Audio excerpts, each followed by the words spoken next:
Шашыңыз жиі түсе ме? Себебін анықтаңыз. Шаш адамның көркі, әсіресе әйелдер шашының әдемі болып жүргенін қалайды.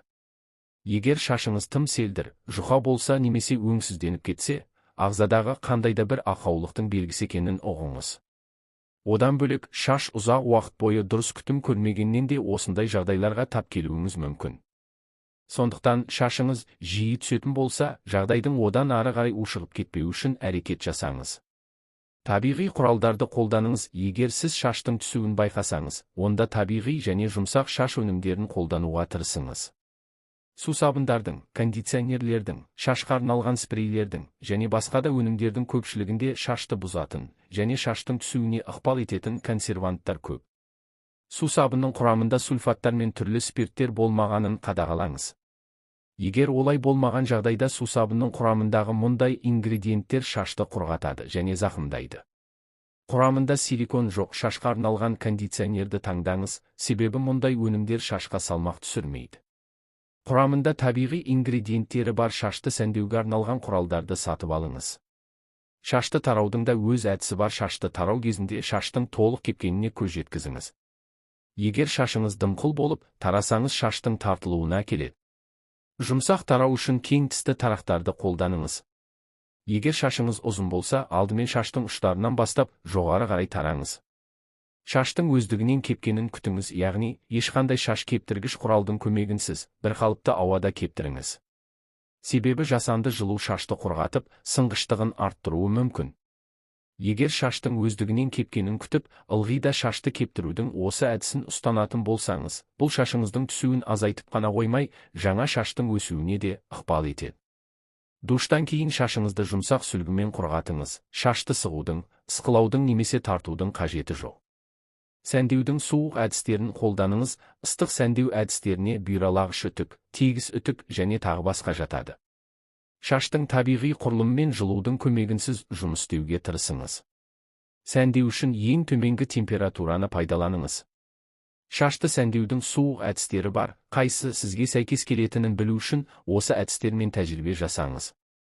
Шашыңызды тартатын шаш үлгісін жасауға болмайды. Тығыз өрімдер, толқындар және басқа шаш үлгілері шаштың түсуіне әкелуі мүмкін. Мұндай шаш үлгілерінде шашыңызды тартпауға тырысыңыз. Шашты қатты тартатын резеңке таспалар мен қыстырғыштардан аулақ болыңыз. Бас терісін жұмыртқаның ақуызы, бадам, қыша, кокос майы немесе жожоба майы сияқты табиғи майлармен массаж жасап тұрыңыз. Бас массажы фолликулалардың қан айналымын жақсартады. Бұл шаштың өсуіне ықпал етеді деп саналады. Душқа түсу барысында бас терісіне массаж жасауды әдетке айналдырыңыз. Саусақ ұштарын шашқа терең батырып, айналмалы қозғалыстар жасаңыз. Маңдайдан бастаңыз, бірте-бірте бастың артқы жағына қарай жылжытыңыз. Шаштың түсуі ең қарқынды болатын бас бөліктеріне назар аударыңыз. Шаш өсуін ынталандыру әдістері ең танымал препарат – миноксидил. Ол 12 апта бойы күніне 2 рет бас терісіне жағылатын крем және көбік түрінде келеді. Көптеген адамдар миноксидилді қабылдағаннан кейін шаштың өсуін байқайды. Миноксидилдің жанама әсерлері бар. Оларды қолданар алдында бұл туралы білу керек. Дәрігермен кеңесіңіз. Кейбір медициналық жағдайлар шаштың түсуіне ықпал етеді. Негізгі жағдайды емдеу шаштың түсуін баяулатады немесе тоқтатады. Егер сізде келесі белгілер байқалса, дәрігеріңізбен кеңесіңіз. Қалқанша безі жұмысының бұзылуы. Шаштың түсуі көбінесе қалқанша безінің бұзылуынан болады. Бас терісінің жұқпалы ауруы. Шаштың түсуі сақиналы құрт инфекциясының көрінісі болуы мүмкін. Емдеуден кейін шаш қайтадан өседі. Аллопеция, иммундық жүйе, шаш фолликулаларына шабуыл жасайтын аутоиммунды ауру. Стресс шаштың түсуіне ықпал етуі мүмкін. Шаштың түсуі физикалық немесе психикалық күйзелістің, сондай-ақ созылмалы стрестің салдары болуы мүмкін. Кез келген стресс жүйелі әсерге ие және көбінесе шаштың түсуімен көрінеді. Өзіңізді қалыпты жағдайға келтіру үшін созылмалы стрестің себебін анықтаңыз. Стресс шаштың түсуіне ықпал етеді, сондықтан онымен күресуді үйрену керек. Егер сіздің өмір салтыңыз шиеленіспен байланысты болса, онда өзіңізді тыныштандыру үшін келесі әдістерді қолданып көріңіз. Көбірек ұйықтаңыз. Ұйқының болмауы стресс гормоны кортизолдың бөлінуін тудырады. Дене белсенділігін арттырыңыз. Медитация немесе йогамен айналысып көріңіз. Ақуызды көбірек тұтыныңыз. Протеин шашыңызға құрылыс материалы болып табылады. Егер ақуыз жеткіліксіз болса, шаш түсе бастайды. Вегетариандықтар, ет, сүт өнімдерін тұтынбайтын адамдар ақуыз тапшылығына жиі тап болады. Сондықтан бәрінен денсаулық маңызды екенін түсініңіз. Балық, тауық, сиыр, жылқы және қой еті. Қара бұршақ, бұршақ және басқа да бұршақ дақылдары.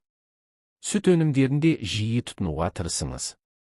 Құрамында омега-3 май қышқылдары бар тағамдарды тұтыну шашқа омега-3 май қышқылдарының жеткілікті мөлшері қажет. Денеңізді омега-3 мен қанықтыру үшін келесі тағамдарды тұтынуды көбейтуге тырысыңыз. Теңіз өнімдері, жаңғақ, цитрустық жемістер, оның ішінде авокадо. Биотин қоспалары. Биотин шашты, теріні және тырнақты нығайтатын жануарлардан алынатын В дәрумені. Биотин шашқа арналған өнімдердің бір бөлігі болуы мүмкін. Биотин қоспаларын қабылдаңыз немесе бауырды, басқа да өңделген ет өнімдерін, сондай-ақ жаңғақ пен көкөністер, аскөк, ақ желкенді тұтынуды көбейтіңіз. Видео ұнаса арнама тіркеліп, өз пікіріңізді білдіре кетіңіз. Сіздің пікіріңіз біз үшін өте маңызды. Рахмет.